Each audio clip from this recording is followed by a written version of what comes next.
नमस्कार दोस्तों, मैं रोहित कुमार आप सभी लोगों का आज के क्लास में बहुत बहुत स्वागत करता हूं। कंकाल तंत्र यानी मानव एवं पौधों के अंदर जो भी बनावट है उसकी बात हम लोग करेंगे। चैप्टर नंबर 13 है और इसमें हम लोग 100 क्वेश्चन लेकर आए हैं। इसमें सारे वो क्वेश्चन हम लोग कंप्लीट करेंगे जो कि 6 से 12th क्लास तक में NCERT के अंतर्गत आए हैं, SCERT में आए और साथ में 3-4 बार एग्जाम में आए हैं। ऐसे क्वेश्चन है। इससे पहले 12 चैप्टर ऑलरेडी पढ़ा के डाल दिए गए हैं। फिजिक्स पूरा कंप्लीट है, केमिस्ट्री पूरा कंप्लीट है, सारे चैप्टर्स। उसके प्लेलिस्ट बना हुआ है, आप जाकर डिस्क्रिप्शन में लिंक है, देख सकते हैं, वहाँ से मज़ा आ जाएगा आपको देखकर। चलिए आज के सेशंस को शुरुआत करते हैं। जी हाँ, हम लोग क्या देखेंगे, इसको मॉर्फोलॉजी बोलते हैं, ठीक है, ऑफ फ्लावरिंग प्लांट्स और स्केलेटल सिस्टम की तो बात हम करेंगे ही करेंगे। पहला प्रश्न आपके सामने है, देखिए आप जवाब दे पाते हैं या नहीं। कह रहा है मानव कंकाल तंत्र या अस्थि तंत्र के संबंध में निम्नलिखित कथन में से कथन सही है। पहला, यह गति और प्रचलन में भाग लेता है, सही बात है। यह शरीर में मौजूद कैल्शियम तथा फॉस्फेट को जमा रखता है एवं जरूरत पड़ने पर इन्हें बाहर निकालता है, ये भी सही बात है। यह शरीर के आंतरिक अंगों को बाहरी आघातों से बचाता है तथा शरीर के भार को नियंत्रित करता है, ये बात भी सही है। यानी उपयुक्त में से सारे इसके सही जवाब थे। ये प्रश्न कह रहा है कि मानव कंकाल तंत्र मुख्य रूप से किस ऊतक से निर्मित होते हैं। मतलब कंकाल तंत्र जो बना होता है वो संयोजी ऊतक से होते हैं, कनेक्टिव टिश्यू इसको बोलते हैं, है या नहीं। यहाँ पे कह रहा है मानव कंकाल तंत्र बना होता है। मानव कंकाल तंत्र जो बना होता है वो हर चीज़ से बना होता है। इसमें सारे आंसर हो जाएंगे। हड्डी भी होते हैं, मतलब बोन्स होते हैं, कार्टिलेज भी, उपास्थि भी होते हैं, टेंडन और लिगामेंट भी होते हैं, ये सारे आंसर हो जाएंगे। एक मनुष्य में कितनी हड्डियां होती है, तो 206 हड्डियां होती है। जन्म के समय 300 हड्डियां रहती है अप्रॉक्सली। कह रहा है कि जन्म के समय 300 हड्डियां होती है और वयस्क पे 206, दोनों पॉइंट सही है। निम्नलिखित में कौन सा हड्डी अग्रपाद यानी 4 लिम्स में नहीं होता है। हमारा जो आगे वाला पैर होता है उसमें कौन सा हड्डी नहीं होता है, सो पूछ रहा है। तो याद रखिएगा फिबुला जो होता है वो आगे वाले पैर में नहीं होता है हमारे।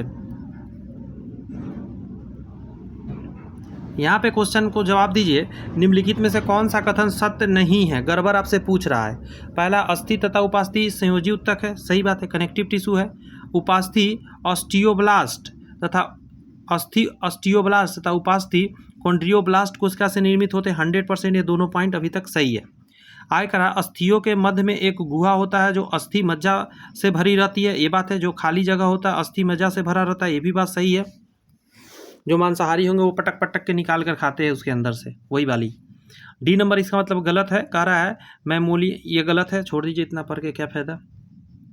यहाँ कह रहा है छाती में पसलियों की कितनी जोड़ी होती है, तो 12 जोड़ी टोटल हड्डियाँ होती हैं। सत पसलियाँ यानी कि ट्रू रिब्स किसे कहते हैं, तो ट्रू रिब्स की अगर हम बात करेंगे तो ये हो जाएगा प्रथम 7 जोड़ी पसलियों को हम लोग क्या नाम जानते हैं, ट्रू रिब्स के रूप में जानते हैं। आगे कह रहा है कि फॉल्स पसलियाँ कितने हैं, तो 12 जोड़ी में 7 जोड़ी उधर हो गया तो 5 जोड़ी बचा। तो आगे कहा जा रहा है फॉल्स पसलियाँ जो हो जाती है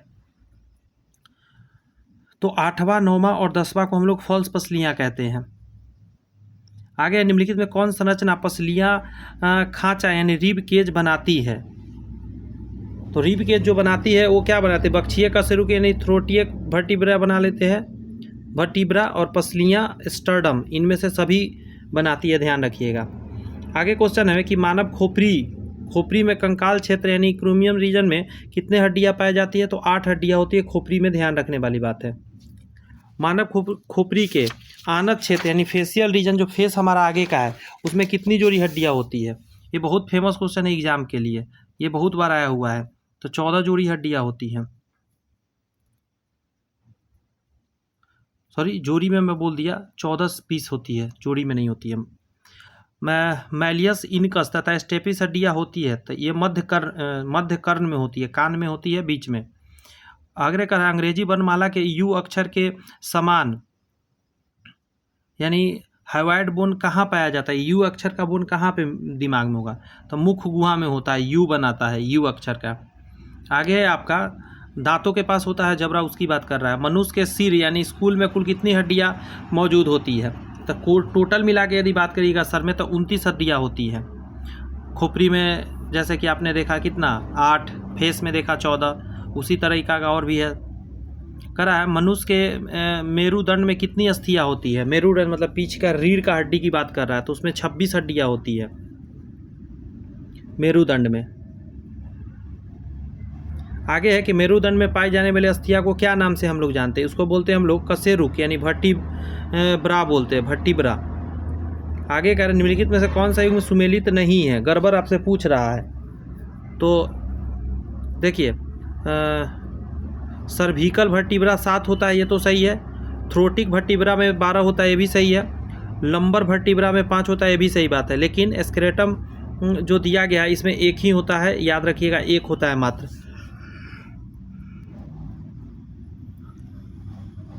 मेरुदंड के प्रथम कशेरुकी फर्स्ट वर्टिब्रा को क्या कहते हैं, जो खोपड़ी के अनुकपाल मुंडी का ऑफिशियल कैंडली से जुड़ा रहता है।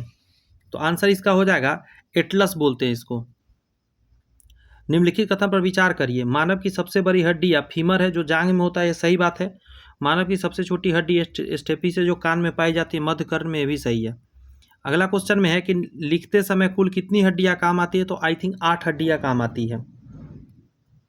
ऐसे हाथ में है तो बहुत ज़्यादा हड्डी है, लेकिन 8 ही काम आता है लिखते समय। नेक्स्ट का रहा है कि कैलेबिकल तथा स्कैपुला नामक अस्थि कहाँ पाई जाती है, तो ये पाया जाता है असमेखला में पाया जाता है।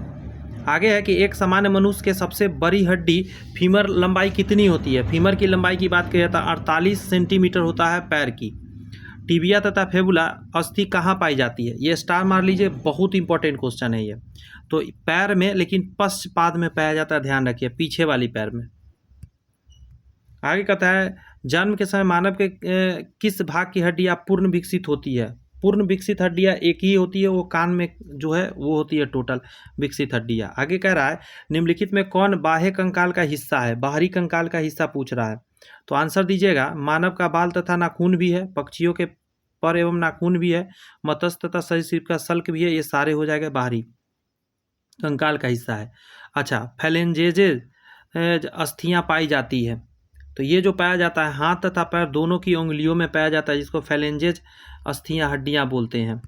नेक्स्ट अगर हड्डी की बात करिएगा तो कैप के समान हड्डी, टोपी के समान हड्डी को घुटने के औदित भाग में ढके रहता है, इसको हम लोग क्या होता है, पटेला बोलते हैं।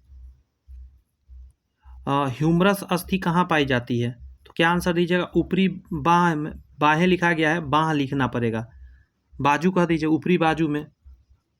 आगे क्वेश्चन में कि अस्थियों में कौन सा लवण सर्वाधिक मात्रा में पाया जाता है, तो कैल्शियम फॉस्फेट पाया जाता है, ध्यान रखिए, फास्फोरस और कैल्शियम से बना है। अक्षीय कंकाल यानी एक्सियल स्केलेटन में कुल अस्थियों की संख्या कितनी होती है, तो 80 होती है, ध्यान रखिएगा। वृद्धावस्था में हड्डियां कमजोर होने का कारण क्या होता है, तो मुख्यतः कैल्शियम की कमी होता है। और कैल्शियम का कमी क्यों होता है, तो शरीर में कैल्शियम को रोकने वाला जो हार्मोन है वही खत्म हो जाता है। मानव के अग्र यानी फोर तथा पश्च हिंड पाद में कुल कितनी अस्थियां होती है, तो आप आंसर देंगे 120 हड्डियां हो जाती है टोटल। आगे कहा जा रहा है मनुष्य के पैर की हड्डियां तो सरंध्री होती है, ध्यान रखना है।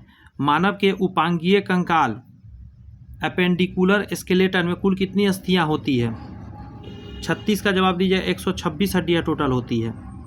नेक्स्ट है कि अस्थियों के सामान्य विकास के लिए किस विटामिन की आवश्यकता होती है हड्डी के लिए, तो यह विटामिन डी की जरूरत पड़ती है। रक्त में यूरिक अम्ल की अधिकता के होने वाला रोग कौन सा है, यूरिक अम्ल की अधिकता से गठिया रोग हो जाता है, बड़ी खतरनाक रोग है, पूरे जोड़ों में दर्द रहता है, बेचैन कर देता है आदमी को। अस्थियों से संबंधित निम्न में से कौन सा रोग, राग नहीं, रोग जीवाणु संक्रमण के कारण होता है, तो आंसर क्या दीजिएगा, ऑस्टियोमुलाइटिस रोग जो है जीवाणु के कारण होता है। अच्छा, मनुष्य गर्दन में कुल कितनी अस्थियां होती है, ये बहुत इंपॉर्टेंट क्वेश्चन है, बहुत ज़्यादा इंपॉर्टेंट क्वेश्चन है। 40 का आप आंसर निकाल कर देंगे, 7 हड्डियां होती है गर्दन में। आगे है कशेरू की यानी वर्टिब्रा की संधि किस प्रकार की होती है, मतलब ज्वाइंट, तो अर्धचल संधि होता है, मतलब ज़्यादा नहीं, आधा ही मूव करता है। केहुनी का जोर और तथा घुटने का जोर किस जोर के अंतर्गत आता है, इसको हिंज जोर हम लोग बोलते हैं। आगे कहा जाए निम्नलिखित में से कौन सा हड्डी अग्रपाद यानी 4 लिम्स में नहीं होता है, तो ये जो है फेबुला, ये नहीं होता है। रेडियस होता है, अल्ना होता है, ह्यूमस होता है, लेकिन फेबुला नहीं होता है। आगे है कि श्रेणी मेखला पेल्विक ग्रिड में इलियम, इस्चियम तथा फ्यूबिस अस्थि मिलकर एक गुहा बनाती है जिसमें फीमर अस्थि जुड़ा रहता है। इस गुहा को क्या कहते हैं? तो आप आंसर क्या दीजिएगा? एसेटाबुलम, एसेटाबुलम नाम से जानते हैं इसको। नेक्स्ट है कलाई तथा टखने की हड्डियों में किस प्रकार की संधि पाई जाती है? तो आप आंसर देंगे ग्लाइंडिंग ज्वाइंट्स पाया जाता है इसमें, ग्लाइंडिंग ज्वाइंट्स। आगे है कि प्रचलन की प्रक्रिया संपन्न होती है, तो पेशियों में, कंकाल में, तंत्रिका में, हर जगह होती है प्रचलन, मिलकर होती है। छाती के पसलियाँ रिब्स से जुड़ा होता है, क्या चीज़ से ही कनेक्ट रहता है? तो क्या आंसर दीजिएगा? इसका आंसर हो जाएगा स्टर्न एवं कशेरुक से। कहाँ जुड़ा रहता है? स्टर्नम एवं कशेरुक से जुड़ा हुआ रहता है। और कशेरुक रीढ़ की हड्डी है, ये भी बात भी मैंने बता दिया आपको। अग्र यानी फोर लिम्स में कुल कितनी मतलब अस्थियाँ, हड्डियाँ पाई जाती है? तो आंसर हो जाएगा 60 हड्डियाँ पाई जाती हैं। आगे क्वेश्चन में है कि अंश मेखला पश्चपाद की हड्डियाँ फीमर से जुड़ा रहता है। गड़बड़ लग रहा है। श्रेणी मेखला अग्रपाद की हड्डियाँ ह्यूमरस से जुड़ा होता है, नहीं। अंश मेखला जो है वो ह्यूमरस से जुड़ा रहता है और श्रेणी मेखला जो है वह फीमर से जुड़ा रहता है। ये उल्टा आंसर दिया है, दोनों गलत है इसमें। कह रहा है किस जोड़े के पसलियों को फ्लोटिंग पसलियाँ कहते हैं? तो आंसर इसका निकल कर आएगा आपका 11वीं और 12वीं जोड़ी को फ्लोटिंग पसलियाँ बोलते हैं, क्योंकि कहीं को कनेक्ट नहीं होता है इसी वजह से। पेड़ पौधे के बाहरी आकार या रूप का अध्ययन क्या कहलाता है? अब यहाँ से बॉटनी स्टार्ट हो गया, तो उसको मॉर्फोलॉजी हम लोग बोलते हैं। निम्नलिखित कथनों पर विचार करिए। आइए करते हैं विचार। यहाँ पे कहा जा रहा है कि पौधे का वो भाग जो जमीन के अंदर रहता है उसे जड़ तंत्र यानी रूट सिस्टम बोलते हैं, सही बात है। और जो जमीन के ऊपर रहता है उसको शूट सिस्टम बोलते हैं, दोनों सही बात है। आगे कहा जा रहा है कि जड़ या मूल रूट विकसित होता है मूलांकुर से, प्रांकुर से, मूलांकुर तथा प्रांकुर से या तना से। बढ़िया क्वेश्चन है, तो मूलांकुर से होगा। आगे कह रहा है मूलांकुर रेडिकल विकसित होने वाले जड़ को क्या कहते हैं? तो मूलांकुर से जो जड़ बनता है उसको मूसला जड़ के रूप में हम लोग जानते हैं। मूलांकुर के अतिरिक्त पौधे के अन्य भाग से विकसित होने वाले जड़ को क्या नाम से जाना जाता है? तो इसको अपस्थानिक जड़ें कहते हैं। नेक्स्ट क्वेश्चन में यदि आप देखेंगे तो कह रहा है कि एक बीजपत्री पौधे में प्राथमिक जड़ शीघ्र नष्ट हो जाती है, इसके स्थान पर पतली जड़ों का एक गुच्छा तने के निचले भाग से निकल जाता है, इस जड़ को क्या कहते हैं? तो आंसर हो जाएगा इस जड़ को हम लोग बोलते हैं दोस्त रेशेदार जड़ बोलते हैं। आगे है कि जड़ के किस भाग में सर्वाधिक वृद्धि होती है? मूल शीर्ष में, प्रकाश में, मूल शीर्ष के ठीक पीछे, अंधकार में। तो 57 का आंसर हो जाएगा मूल शीर्ष के ठीक पीछे भाग में सबसे ज़्यादा वृद्धि होती है। जड़ के किस भाग में पार्श्व जड़ें निकल जाती है? तो आंसर क्या निकल कर आएगा इसका? इसको बोलते हैं परिपक्व प्रदेश या परिपक्व जड़ कह सकते हैं, उसके अंदर से निकलता है। अच्छा, बरगद के शाखाओं को निकलने वाले जड़ों को क्या कहते हैं? जो बरगद में लटकता है उसको बोलते हैं स्तंभ मूल, ठीक है। रूट बोलते हैं उसको। अच्छा, अवस्तंभ मूल यानी स्टील रूट पाई जाती है। बढ़िया क्वेश्चन है, आंसर दे दीजिएगा। मक्का में भी पाया जाता है, केवड़ा में भी और गन्ना में भी, इन सभी के बीच से जड़ निकलता है, देखे होंगे आप। अच्छा, पर्णमूल यानी लीफ रूट किस में पाया जाता है? तो ये हो जाएगा बरबोफाइलम में, क्योंकि पत्ता से ही निकल जाता है ना पौधा, इसीलिए। यहाँ पे है आपका कि दलदली क्षेत्रों में पाए जाने वाले पौधा जैसे कि राइजोफोरा हो गया, में श्वसन की सहायता के लिए विशेष प्रकार की जड़ निकलती है, इस जड़ को किस नाम से हम लोग जानते हैं? तो हम लोग इस जड़ को बोलते हैं न्यूमेटाफोर, न्यूमेटाफोर के रूप में जानते हैं। निम्नलिखित में से किस में बप्र मूल यानी कि बटर रूट पाई जाती है? तो आंसर क्या दीजिएगा? पान।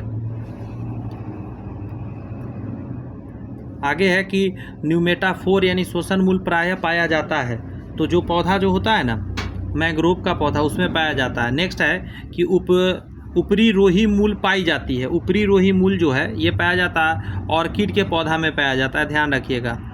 नेक्स्ट है डहेलिया की जड़ें होती है, तो आंसर क्या दीजिएगा? कंदिल तथा पुलकित, कंदिल तथा पुलकित होता है। नेक्स्ट है श्वसन मूल पाई जाती है, श्वसन मूल पाई जाती है, तो आंसर हो जाएगा जूसियों में। आगे है कि निम्नलिखित कौन सा युग्म सही सुमेलित नहीं है? तो आंसर क्या हो जाएगा? शंकुरूपी चुकंदर में नहीं है, मतलब शंकुरूपी चुकंदर नहीं है। तुर्क रूपी मूली सही है, कुंभी रूपी सलजम सही है, गांठदार जो है शकरकंद सही है, लेकिन शंकुरूपी चुकंदर नहीं है, गाजर होता। नेक्स्ट है आपका गाजर है तो शंकुरूपी आंसर दे दीजिएगा।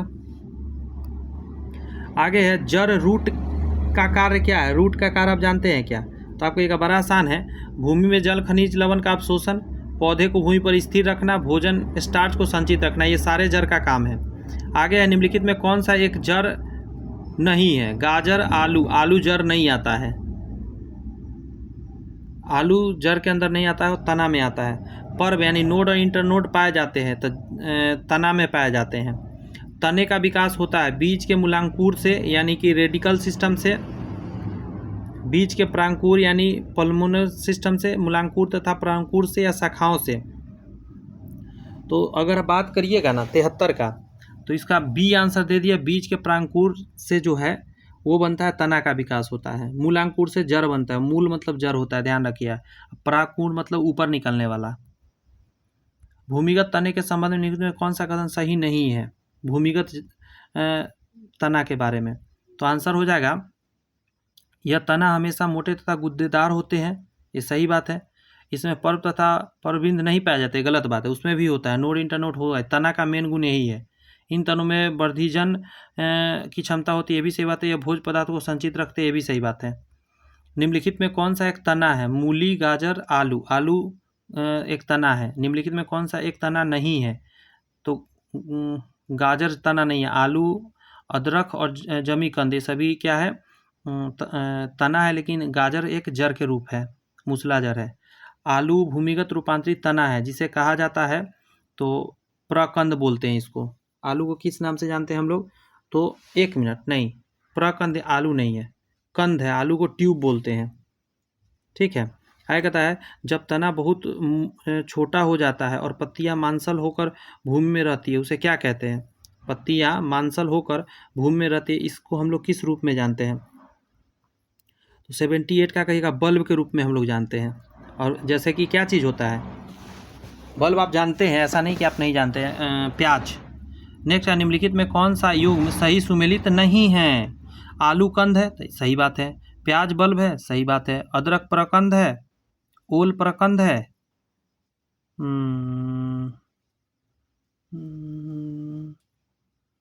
थोड़ा सा ओल गड़बड़ है। ओल घनकंद में आता है, प्रकंद में नहीं, ठीक है। अदरक प्रकंद ठीक है, लेकिन ओल घनकंद में आता है, कौर में। आगे कह रहा है कि तना जिसमें पर्व लंबा होता है और जमीन पर रेंग कर चलता है उसे क्या बोलते हैं? जमीन पर रेंग कर चलने वाला पौधा को क्या बोलते हैं? रनर बोलते हैं। रन कर रहा है ना, इसलिए रनर।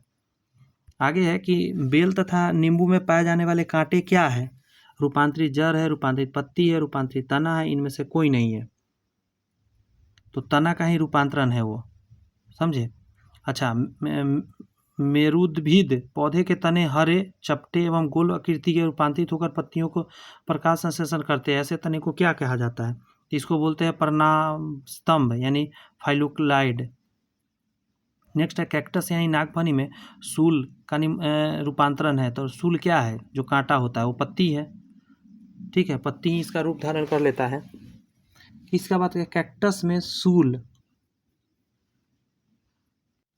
नेक्स्ट है क्वेश्चन कि पान का लता में बनने वाला अपस्थानिक जड़ क्या है? तो उसको आरोही जड़ बोलते हैं, है या नहीं? नेक्स्ट है आपका घटपर्णी जो होता है कि निम्नलिखित भागों में से कौन सा एक घटक रूपांतरित होता है? घटपर्णी का वो जो बना हुआ डब्बा जैसा रहता है जिसमें कीड़े मकोड़े ट्रैप होते हैं, वो पत्ता का ही एक रूप होता है। कीटवक्षी पौधे कलशपाद का कलश तथा ब्लाडरवर्ट का ब्लाडर किसका रूपांतरण होता है? तो अभी ही बताया पत्ती का होता है, तो इसका भी आंसर पत्ती ही जाएगा। नेक्स्ट है कि जलकुंभी के तने के पर्व संधियों के ऊपर में पत्तियां का समूह तथा नीचे जड़ों का गुच्छा, ऐसे तने को क्या कहते हैं? तो इसको हम लोग बोलते हैं भू प्रसारिका। आगे है कि पौधे में भोजन संग्रहण का कार्य करता है, तो तना में भी होता है, पत्ती में भी, जड़ में भी, सारे आंसर हो जाएंगे। अमरबेल तथा चंदन जैसे परजीवी पौधे में किस प्रकार के अपस्थानिक जड़ें पाई जाती हैं? तो 89 का जवाब दीजिएगा। चूसन मूलक होते हैं, चूस लेते हैं वो एनर्जी को। मानव शरीर में कुल कितनी पेशियां यानी हड्डी होती है? सॉरी, हड्डी नहीं, पेशियां पूछ रहा है, पेशियां तो 639 होती है, ध्यान रखिएगा। तो आज का क्लास इतना ही रहेगा दोस्त, छोटा सा क्लास था, 90 क्वेश्चन का था, ज़्यादा कुछ इसमें करना नहीं था। चैनल सब्सक्राइब करके बेल आइकन प्रेस कर लीजिए, क्योंकि नेक्स्ट जो क्लास आने वाला बहुत धांसू आने वाला है जिसका नाम है जेनेटिक्स। मिलते हैं नेक्स्ट क्लास में। All the best, bye bye, thank you.